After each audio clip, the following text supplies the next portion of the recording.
unpacking today's headlines. This is Souls and Liberty in Depth.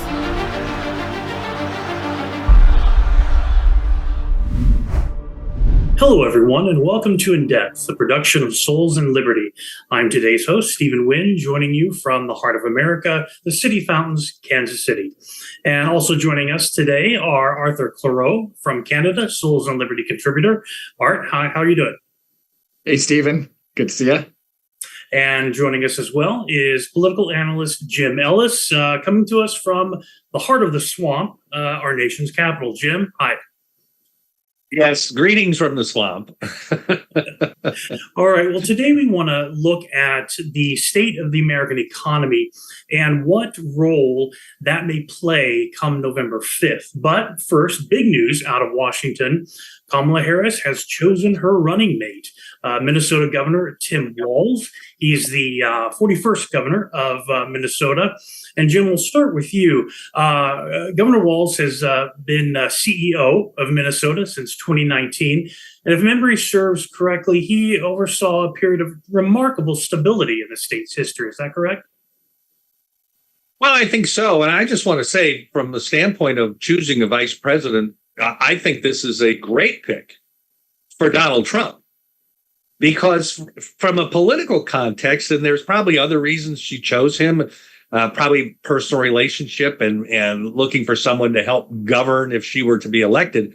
But from a pure political standpoint of helping her, Kamala Harris, get elected, I think this accomplishes nothing because she chose a governor from the most loyal Democratic state.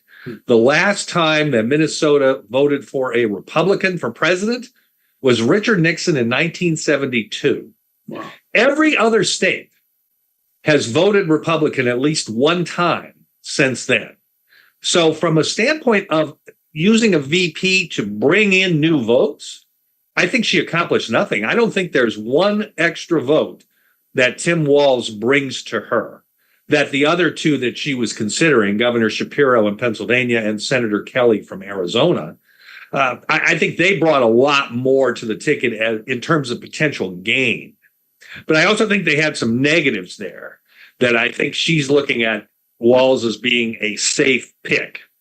And but overall, if I'm in the Trump campaign, I'd be very, very pleased that they're not facing the governor of Pennsylvania, for example. Right. That was that's where my money was, that it would be Josh Shapiro.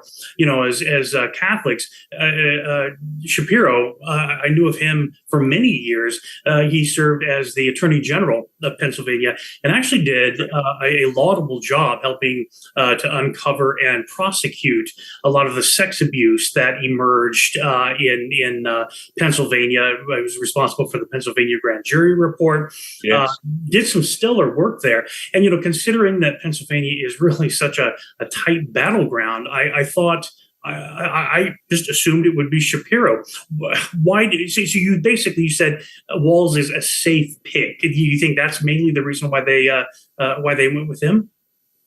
Yes, and it's surprising for them if they chose a VP for another reason than to win, because on the Democratic side, that's all they ever seem to do. Every move they make is based on winning elections. But, you know, there is more to going into choosing a VP. And I think she obviously must have felt very comfortable with Walz. So obviously that was a point in his favor. But, you know, over the broad scope of things, I think it's kind of a questionable pick on her part. I think frankly, it's hard to say this regarding Shapiro. I think the fact that he's Jewish didn't help him. And he knew that. He was starting to equivocate on some previous positions he had on pro-Israel. And they're worried about the Arab American vote, particularly in a place like Michigan. So they probably were figuring, well, he gains us in some votes in Pennsylvania, but loses an equivalent number of votes in Michigan and potentially Minnesota because of the large Arab American populations there. Senator Kelly, you know, astronaut, they could have made him up as a big deal. But, you know, coming from Arizona with a border state, and he's another one that just said he was tough on the border, but did nothing. And it's his own state. And I think that underscored her poor performance as the border czar, which now, of course, she even denies that she was the border czar. So I think those two negatives were more than they wanted to take on, the Democrats. And so therefore, they look at Walz. He's not going to lose us any votes. But I don't think he gains them anything either. Okay. Well, yeah, I would say a major blot on his record is his performance in the wake of the death of George Floyd, the Black Lives Matter riots, et cetera. Art, what do you think? Do you think that'll impact him negatively come November? Well, I mean, it'll fit perfectly with what Kamala Harris felt about it and did about it, and still does apparently. As far as policy, they're like two peas in a pod, as far as I can. But then again, so are pretty much all Democrats. They're all kind of aligned on these particular topics. But I think, to Jim's point, I think that sums it up pretty well. I have a feeling that there's this rift right now in the Democrat Party between the Jewish vote and the Arab American / Muslim pro-Palestine vote. And that's a real tough one to juggle for a party that so heavily invested in mass diversity and now is finding it difficult to herd all the cats into one kind of unified position. Right. Well, yeah, it's going to be very interesting to see how this plays out in the next few weeks. If this gives Harris any sort of a bump or no, it'll be very interesting to watch it play out. Basically, all right. Well, let's turn now to a discussion about the state of the American economy. Yesterday the Dow plunged over 1,000 points. The S&P and Nasdaq both lost over 3%. There's some room, I think, for some recovery today, but it was quite a jolt. In fact, there was the hashtag Kamala crash was trending on X, which was interesting. So the economy, I think. I think very few people would say that it's tip top. It's in tip top shape. In fact, a recent, CBS News YouGov poll found that 63% of American voters say that the economy is just in the tank. It stinks. What's interesting is 82% of those respondents said that they anticipate Kamala's economic policies to be exactly or mostly like Biden's. And so, there's not a lot of optimism, apparently, in terms of economic growth for Kamala. And so, Jim, what do you think? What impact do you think that sentiment will have in November? Well, it's interesting because if you look at a polling and these numbers of 63% not thinking the economy is very good, that's really new. We saw that all through the 2022 cycle. And what I think was the disconnect with the economic numbers and people being concerned about the economy and jobs and what happened in the election was the Republicans didn't take good advantage of that. And while the people were concerned about the economy, it didn't prove to be a vote driver. And that's the Republicans' fault for not making that in their messaging. They were concentrating on, this candidate, this senator, this House member voted 98, 99% with Biden. So they're concentrating a lot on the past, and people want to vote on the future. And so I think this gives Donald Trump a better opportunity to make the economy a vote driver and what he's going to do to get it back on the right track. So I think I think we could see a change in direction on this campaign. But the one thing that these polls have always shown is that people do not think Bidenomics was good. And they do blame Bidenomics for a lot of this, and they should. Don't forget, now, these spending bills that they passed, the Biden administration ran through Congress, created $6 trillion in new spending. $6 trillion. And do you know what, to really try to get a grasp on just how big that number is, how much time elapses in a trillion seconds? If you turn the clock back 1 trillion seconds, just seconds, do you know where we'd be, Stephen, in history? Oh boy, a few centuries. I don't know. Yeah. How about 29,000 years before Christ? Wow. It's 31,000 years is 1 trillion seconds. And think about that. Times six. And that's how many dollars backed by no assets that was infused into the economy. And then they wonder why the economy isn't going that well right now. That's incredible. That's an incredible stat. Yeah, you can't even really wrap your head around that. Really, it's that's scary when you think about it. Wow. Okay, well, that's what we're facing then. That's great. Okay, so in 1992, we all remember the famous line. It's the economy, stupid. That basically drove home, Clinton's message, Bill Clinton's message, and really played a big part, I think, in denying George H.W. Bush reelection.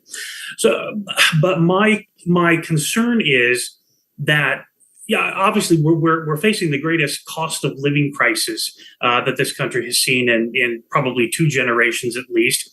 But my concern is that there are still so many voters that are clinging tenaciously to the left, to the Democratic ticket, especially among a lot of younger voters, it seems. Do you think, and I'll open this question up for both of you, do you think that younger voters, are going to be making the connection between Bidenomics and the fact that they're frozen out, perhaps permanently, of the housing market, and for some, maybe even the labor market? What do you think? Do you think that Trump derangement syndrome runs that deep?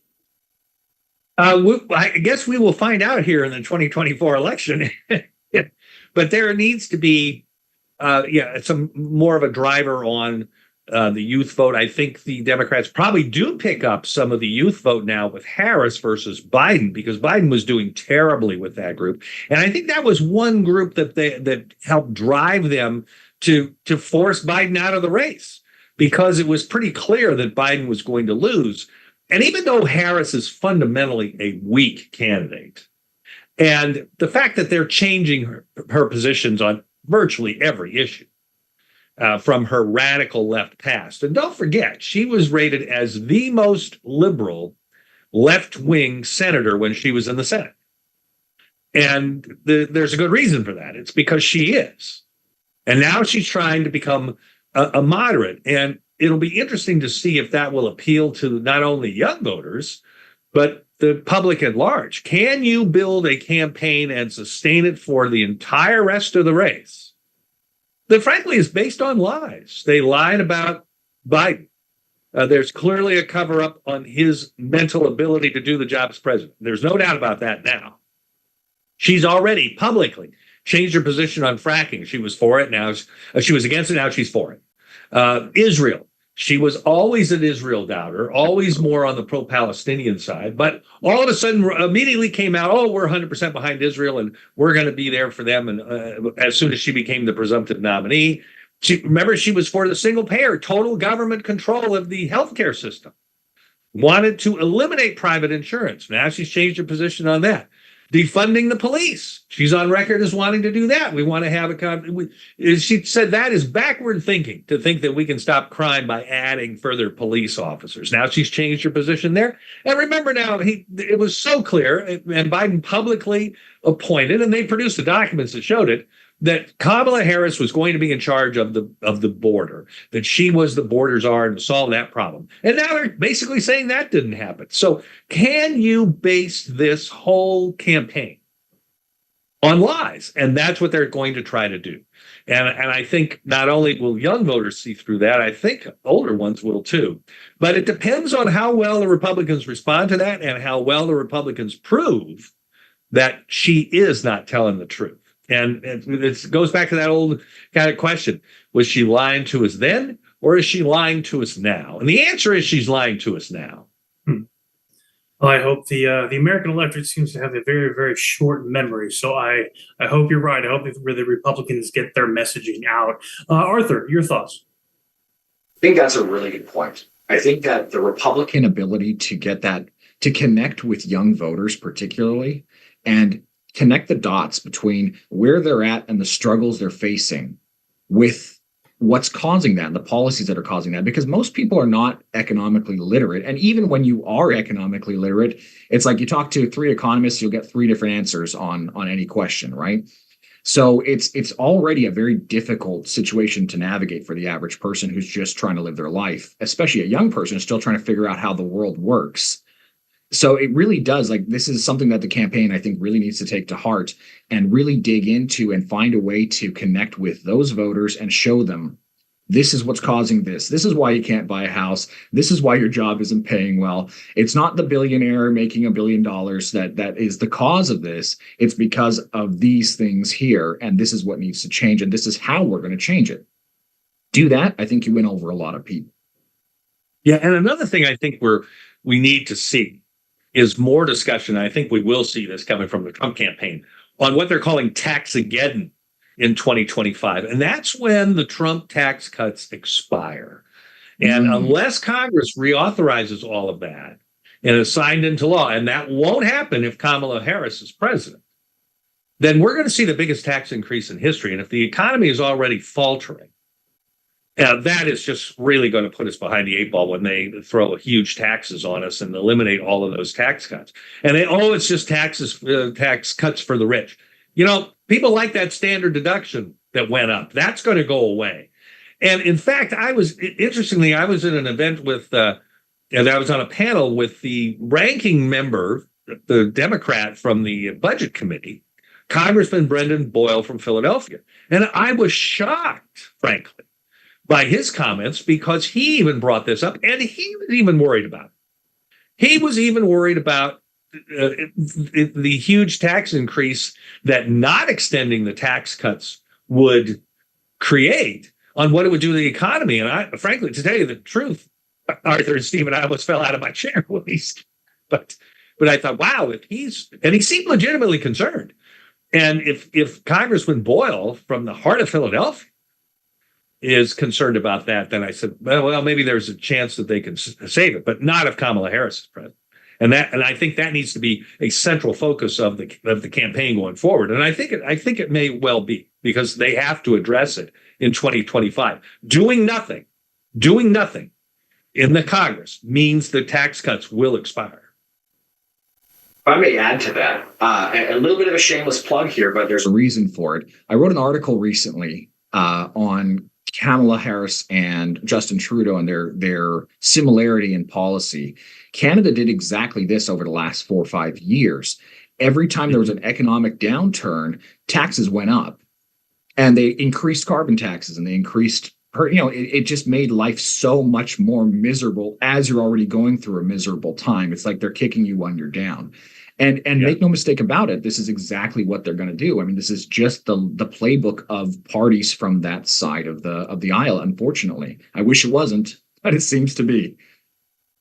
Well, Arthur, I think that's a great comment, kicking us when we're down, because now the economy going down, I mean, is Kamala Harris going to kick us when we're down? And she wants to. She wants to.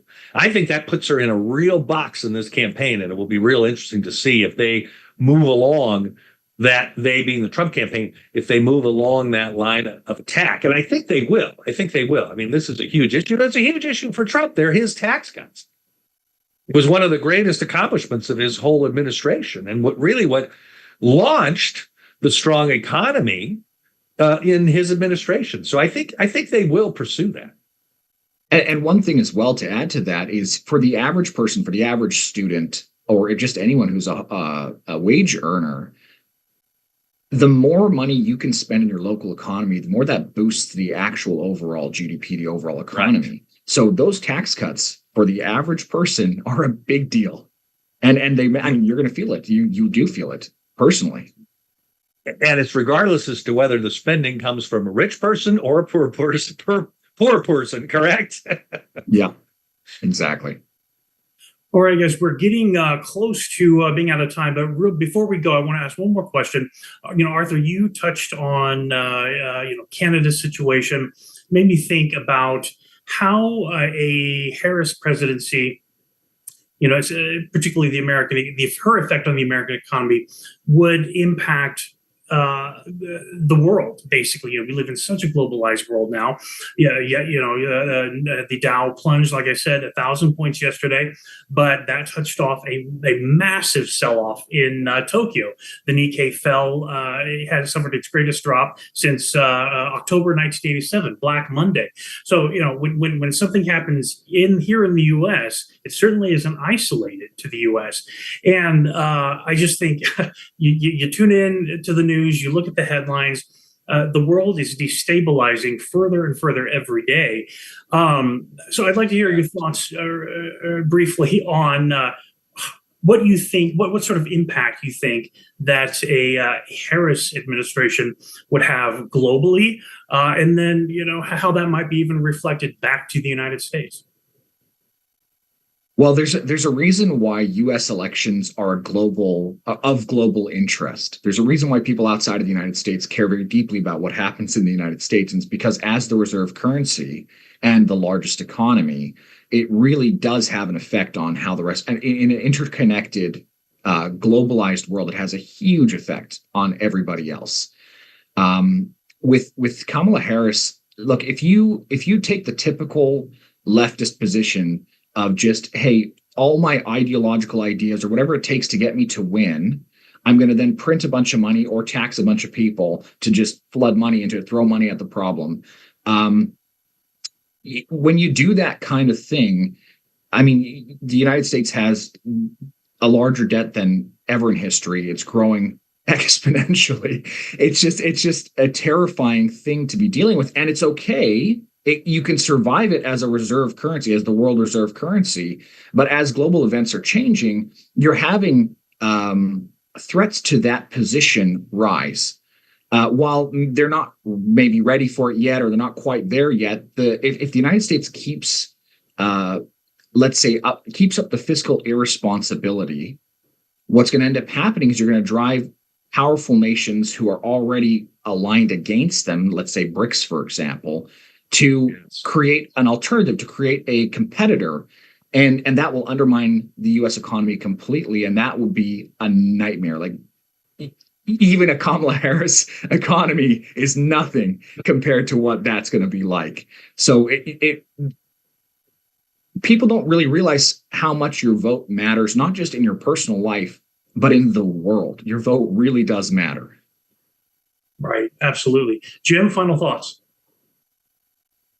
Well, we're headed into obviously an interesting time here. We're on the kind of the cusp of the Democratic National Convention. Kamala Harris has gotten a bump in the polling, but it's only brought her to a tie. And even if you look at some of the worst polls in the swing states, Trump would probably still win. If he carries, remember, if he just carries Pennsylvania and Georgia, he wins as long as he keeps all of the 25 states that voted for him twice in line. And it looks like he will. So she gets a bump. Let's see what happens at this convention. I had a discussion about this last night, and think of the crazies that will be attending that convention for the Democrats, and they're going to have some of them speaking and addressing the far left issues, because that's what those convention attenders will demand. And I'm not sure they get a huge bump coming out of this convention. There isn't any more mystery as to what's going to happen. Kamala Harris now has already been officially nominated through their virtual vote. Now they have introduced Mr. Walz as the VP. So what's the reason for listening to these speeches? You want to hear Barack Obama and Bill Clinton? Okay. Then we'll see just how far they go with the other speakers. And I think it might be very entertaining and very indicative of what we will see in the final weeks. All right, very good. 91 days until the fateful day, November 5th. We've got to leave it there, guys. Arthur, Jim, thank you so much for joining us here today. And to our viewers, thank you for joining us here on In Depth. From all of us here at Souls and Liberty, God love you.